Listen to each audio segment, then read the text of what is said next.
Pain scale гэдэг өвдөлтийг мэдэрдэг хэмжигдэхүүн байт юм байна. Тэгээд доорх ярьж өгөх хүмүүс маань үхэхдээ яг pain scale дээр хэр зэрэг өвдөлтийг мэдэрсэн бэ гэдэг талаар та бүхэнд ярьж өгөхөөр бэлтлээ. Энэхүү бичлэгийг насан туршаагүй болон хит мэдрэг жирэмсэн бага насны хүүхэдтэй хүмүүс мөн сэтгэл санаа тагуу үедээ битгий сонсоорой. Хүн болгонд ирэх гагцхүү ганцхан үнэн бол үхэл юм.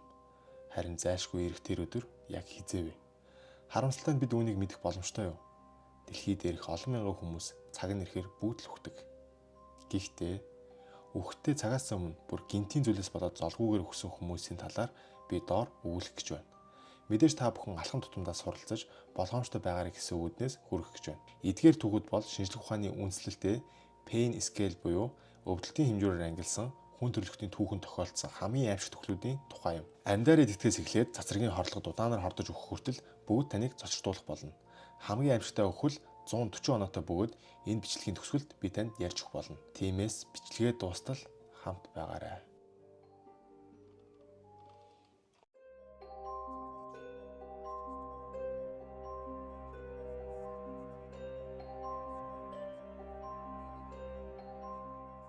(2003 оны 10 сарын 1 хүйтэн намрын үдэш Аляскагийн Катмай үндэсний цэцэрлэг түрээлэнд 46 настай Тимоти Трейдвелл болон түүний найз бүсгүй Эми Хьюгарт нар майхнасаа холгүйхэн зэрлэг байгальд тэнүүрчлэн алхав. Тимоти 13 жилийн турш гризли багааныг судалж тэдний дунд амьдарч тэд өөрт нь хор хөнөөлгүй гэдэгт итгэдэг байв. Гэвч энэ удаагийн аялал тэдний сүүлчийн аялал болно гэдгийг тэдний хинж төсөөлөжгүй байв. Тэр нэгэн аимшигт өдөр тэднэлүү гинт нэгэн ууртай гризли баавгай дайрчээ. Тимотигийн нүдэн дээр нь түүний зүүн гарыг нь гризли баавгай тас хаджээ. Цус нь олгоотон урсаж яснууд нь хугарсан. Тимотигийн хашгирах дуу түүний найз бүсгүй Эмигийн орилох аимшигт дуунууд зэрэг гарч байв. Баавгай тэднийг амьдаар нэгдэж эхэлсэн бөгөөд тэдэнд зүхтах ямар ч боломж байсангүй. Тимоти баавгай хурц шүдэнд биеэ тастуулж Эмигийн хашгирахыг сонссон хэвээр байв. Хосууд хоёулаа харгас ширүүн зэрлэг баавгаан золиос болж удаанаар мөн аимшигтайгаар амьсгал хураажээ. Pain scale-ийн дагуу амьдаараа идэгдэх нь 100 оноотой буюу онцгой хүнд өвдөлттэй үхэл юм.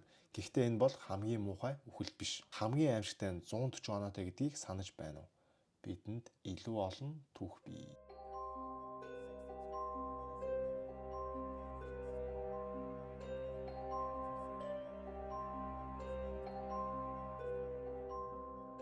(2012 оны 10 сарын 11-ний өдөр Калифорни мужийн Санта Фе Спрингс дэх загасны үйлдвэрт энгийн нэгэн ажлын өдөр эхэлжээ. Гэтэл 62 настай ажилчин Хосе Молино гинэт алга болж хамтран ажилладаг хүмүүс нь түүнийг 90 минутын турш хайсан байна. Эцэст нь бойлерын оператор сүүлчийн ачаалттай зуухыг шалгая гэж санал болгов. Энэ зууханд лаадсан тунаа загасыг 132 градусд буцалгаж ариутгадаг байсан тул хөрөхийн тулд 30 минут хүлээх ёстой байв. Ажилчид Хосе тэнд байхгүй байгаасаа гэж залбирч байсан ч зуухыг нээхэд тэдний хамгийн аимшигтай тамаг биелэлээ олжээ. Хосе 100хан тавчуулагдсан байсан бөгөөд тэрээр амьдаараа буслagджээ. Тэрээр тунаа загасны лаазыг ачиж байхдаа 100-ны гинжинд ямар нэгэн хаслаг илэрсэн байхыг хараад хин нэгэнд хэлэлгүйгээр дотор орж засахаар шийдсэн байна. Харин өөр нэг ажилтан Хосыг байхгүй гэж бодоод 100-ыг хааж асаасан нь энэ эмгэнэлт явдал болоход хүргэжээ. 100-нд 52,000 кг тунаа загас байсан бөгөөд Хосе энэ халуун давчицаар арьсандаа хүн төлөвлөлт авч булчин дотоод эрхтнүүд нь халуунд бүрэн болсон байжээ.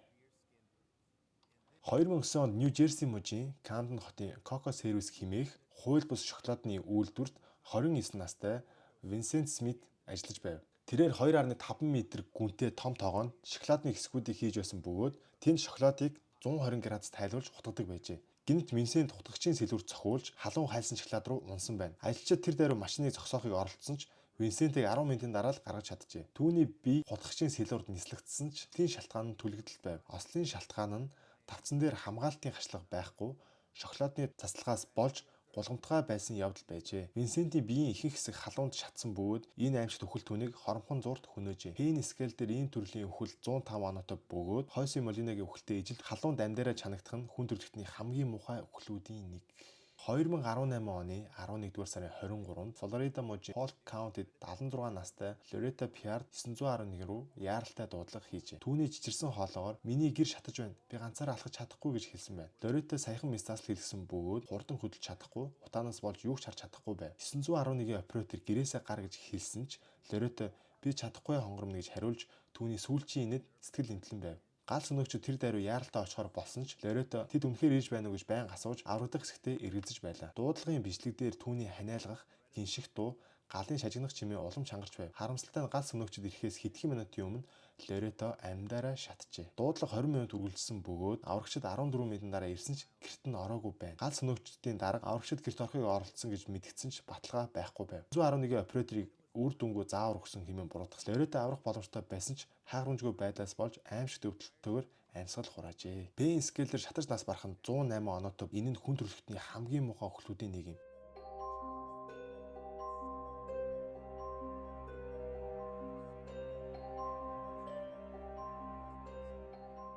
1963 оны 6 сарын 11-нд Вьетнамын Сайгон хотын Камбожийн элсэн сайдын яамны гадаа Америкийн сэтгүүлчид тэр дундаа Малколм Браун цугларчээ. Өмнөх өдөр тэдэнд чухал үйл явдал болно гэсэн мэдээлэл ирсэн байв. Өмнөд Вьетнамын засгийн газар буддийн шашинтнуудын итгэл үнэмшилд хүндэтгэлгүй хандаж 350 орчим лам гилманаар эсэргүүцлийн жагсаал зохион байгуулжээ. Гэнэт ерөнхийлөгчийн ордны ойролцоо нэгэн машин зогсож 3 лам буув. Тэдний нэг болох Тэхэж Квангдук дээрээ лотосны барилаар сууж бясалгалдаа орлоо. Нөгөө лам түүний толгой дээр бензин асгаж Квангдук шүдэнд зурж өөрийгөө шатав. Галын дүл түүний хоромхон зуур бүрхэж хар утаа гарч эхлэв. Түүний бие нь аажмаар хорчиж толгой нь харлан шатав. Гайхалтай нь Квангдук хөдлөөч үгүй, дуугарсан ч үгүй. Иргэн тойронд нь жагсагчид уйлж хашгирч байсан ч тэрээр бясалгалын гүн төлөвтөө хിവэр байв. Пен Скалдер тэр өөрийгөө шатаах нь 108 оноотой бөгөөд энэ нь Лоретогийн үхэлтэй ижил түвшинд үнэлэгдэнэ. Гэхдээ Квангдукийн бясалгалын ур чадвар сэтгэлийн тэнхээ түүнийг энэ өвдөлтийг тэсвэрлэхэд тусалсан байж болзошгүй юм. 2007 онд Хонконгийн 33 настай Сесилия Чун Конго улсын Нянго галтуулын оройд авирчээ. Энэ галтуул 2002 онд дэлбэрч Гома хотыг лавын урсгалаар сүйтгэсэн ч түүнээс хойш харьцангуй аюулгүй болсон байв. Сесилия 3500 м өндөрт авирч тентхийн алдартай лавын нуурыг харахаар иржээ. Лавын нуур нь хагарсан газрын хөрс шиг харагдаж галын улаан судал дундаас дүл мандаханд үзэсгэлэнтэй байв. Сесилия нуурын оройгоос зураг авахыг хүсэж кратерийн ирмэг дээр авирсан ч гинэт халтарч 200 м доош унжээ. Уналтын дундаа тэрээр кратерийн товгор хэсэг толгоогоороо мөргөж хэд хэдэн ясанд хугарчээ. Тэрээр лавын нуурын дээгүүр 950 градусын халуунд хавчуулагдсан бөгөөд амьсгалахад хэцүү болжээ. Аврагчид болон галтуул судлаач нисдэг тэргээр яаралтай ирсэн ч харагдц муу байснаас болж аврах ажиллагаа зогссон байна. Эцэст нь Сесилия лавын нуур руу унаж хоромхон зуурт амьсгал хураажээ. Пен Скалдер лавын нуурт унах нь 110 оноотой бөгөөд энэ нь хурдан боловч онцгой хүнд өвдөлттэй өхөл юм. Гэсэн ч зарим хүмүүс ийм өхлийг санаатаагаар сонгож байсан түүх бас бий. 1933 онд Японы Ито Ушима арал дээрх Мейра галтуулын оройд 19 настай Кёко Мацумото сургуулийн найз охинтойгоо хамт авирчээ. Кёко тэр охиндоо хайртай байсан ч тухайн үеийн Японы нийгэмд ижил хүйсний харилцааг хүлээн зөвшөөрдөггүй байв. Энэ дарамтанд тисэлгүй Кёко амьдралаа дуусгахаар шийдэж найзынхаа нүдний өмнө галтуулын краter руу үсэрчээ. Энэ үйл явдал Японы нийгэм томоохон шуугаан тарьж Кёко олон хүний үлгэр жишээ болсон байна. 1935 он гэхэд 1300 орчим хүн Мейра галтуул руу үсэрч амиа хорлсон бөгөөд эцэст нь Японы засгийн газар кратерын иргэн тойронд хашлах босгожээ. Юу вэ? Кёко олон хүний үлгэр жишээ болсон гэсэн чинь амиа орлох үлгэр жишээ болсон юм ааш юм. Гэсэн ч олон хүн хоргийг зөрчсөөр байв. Пен Скалдер лавын нурт унах нь 110 оноотой бөгөөд энэ нь хурдан боловч онцгой хүнд өвдөлтөй үхэл юм аа гэж.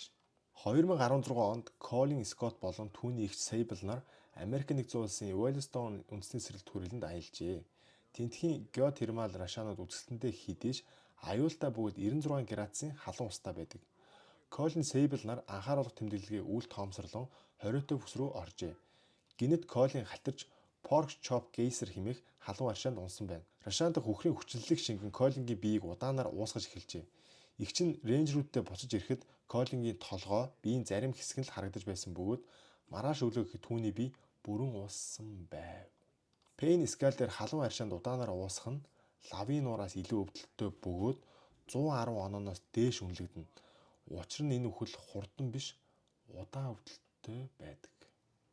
1987 оны 9-р сарын 13-нд Бразилийн Гоиниа хотод хогийн цэгийн эзэмшигч Дэвид Феррера гэртээ хөрш төрөл төрөстэй урьж сонирхолтой олдвороо үзүүлжээ. Энэ бол гялалцсан хөх нунтаг байсан бөгөөд зочид үүнийг биедээ түрхэж гэртээ авчирсан байна. Гэвч энэ нунтаг нь хаягдсан эмнэлгийн радиотерапийн төхөөрөмжөөс гарсан Цези-137 хэмээх радиоактив бодис байв. Түүний эхнэр Мария Габриэла ус уналт дотоод цус алдалтанд өртөж ажилчин Израиль Баутиста уушгины хүндрэл Адмилсон Айлвис зүрхний өвчлөлтөй болжээ. Хамгийн эмгэнэлтэй нь Дээврийн 6 настай ач охин Леудидас Невес байв. Тэрээр эмнэлгийн тусгаарлагдсан өрөөнд байсан ч ажилчид хордно гэж айсантаа ойртож чадалгүй охин биеийн дээд хэсэгт хавдар, ус уналт, бөөр, уушгины дотоод ус алдалтанд хүртжээ. Пен скал дээр цацрагийн хорлого 125 оноотой бөгөөд энэ нь удаан, аимшигтай өвдөлтөй үхэл юм. 4 хүн нас барж хортсон радиоактив бодисыг 300 жилийн хугацаатай хогийн эцэгт булжээ. 1945 оны 8 дугаар сарын 21-нд Хирошима, Нагасакигийн бөмбөгдөлтөөс 2-7 хоногийн дараа Лос Алмосын туршилтын талбайд эрдэмтэн Хари Даглан плутоны цөмтөө ажиллаж байв. Тэрээр цөмийг вольфрамын карбидын тоосгоор хүрээж нейтрон цэцэрлэгийг буцаан тусгаж байв. Гэнэт тэрээр нэг тоосог алдаж цөм дээр унагсан нь хяналтгүй цөмийн хуваагдлын урвалыг өдөөжээ. Хари 5.1 зивертийн тунтай цэцэрлэгийн хорлоод төрсөн байна. Түүний арьс хөөсрөн шархалж, судаснууд хагарч, дотоод эрхтнүүд нь удаанаар ажиллагаагүй болжээ.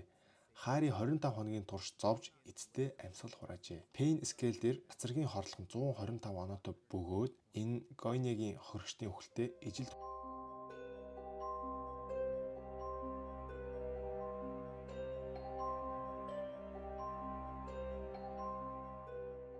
За эндээс бид Пен скелийн хамгийн дээд түвшинд хүрлээ 140 оноо.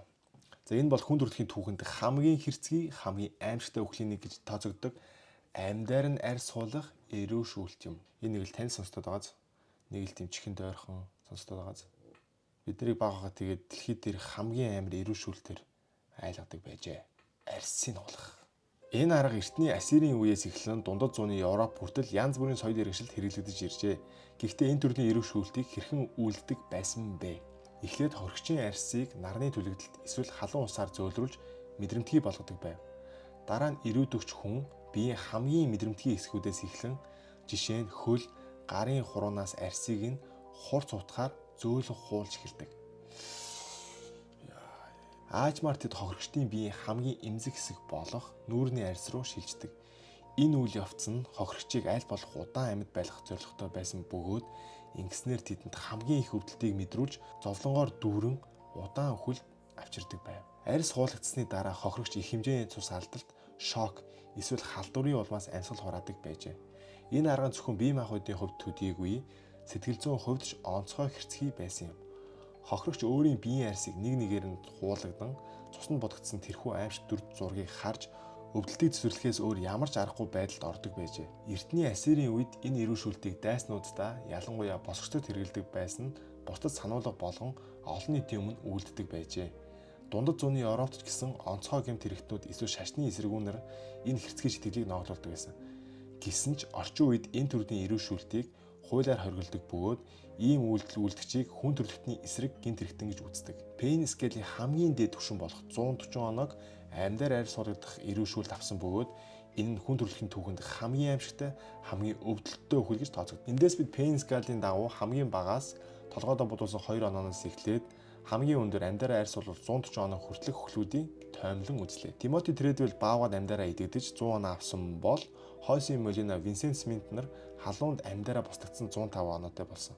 Лоретто Пиард болон Тхич Канг дүүх нар шатаж нас барснаар 108 оноотой.